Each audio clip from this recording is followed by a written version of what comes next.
I'm not the only kid who grew up this way. Surrounded by people who used to say that rhyme about sticks and stones. As if broken bones hurt more than the names we got called, and we got called them all. So we grew up believing no one would ever fall in love with us. That we'd be lonely forever. That we'd never meet someone to make us feel like the sun was something they built for us in their tool shed. So broken heartstrings bled the blues as we tried to empty ourselves so we would feel nothing. Don't tell me that hurts less than a broken bone.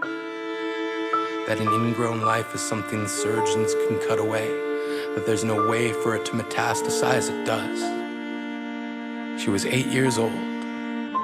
Our first day of grade 3 when she got called ugly. We both got moved to the back of class so we would stop getting bombarded by spitballs. But the school halls were a battleground where we found ourselves outnumbered day after wretched day. We used to stay inside for recess because outside was worse. Outside we'd have to rehearse running away or learn to stay still like statues, giving no clues that we were there in grade 5. They taped a sign to the front of her desk that read, "Beware of dog." To this day, despite a loving husband, she doesn't think she's beautiful because of a birthmark that takes up a little less than half her face. Kids used to say she looks like a wrong answer that someone tried to erase but couldn't quite get the job done.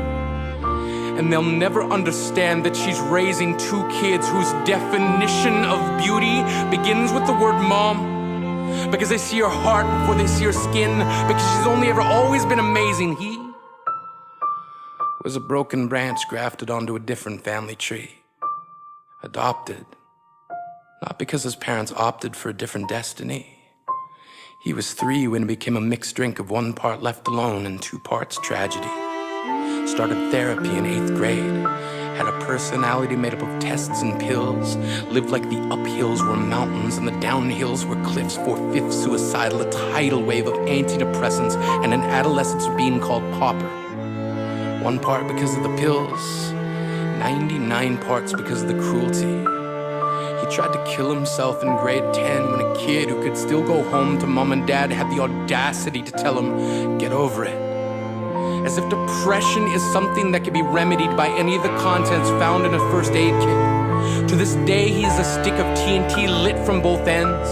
Could describe to in detail the way the sky bends in the moments before it's about to fall.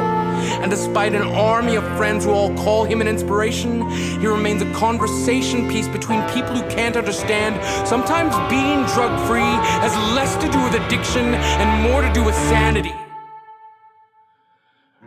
We weren't the only kids who grew up this way. To this day, kids are still being called names. The classics were, "Hey stupid," "Hey spaz." Seems like every school has an arsenal of names getting updated every year. And if a kid breaks in a school and no one around chooses to hear, do they make a sound? Or they're just background noise from a soundtrack stuck on repeat when people say things like kids can be cruel?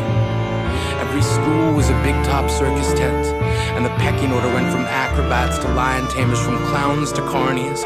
All of these miles ahead of who we were freaks. Lobster claw boys and bearded ladies. Oddities juggling depression and loneliness, playing solitaire, spin the bottle, trying to kiss the wounded parts of ourselves and heal.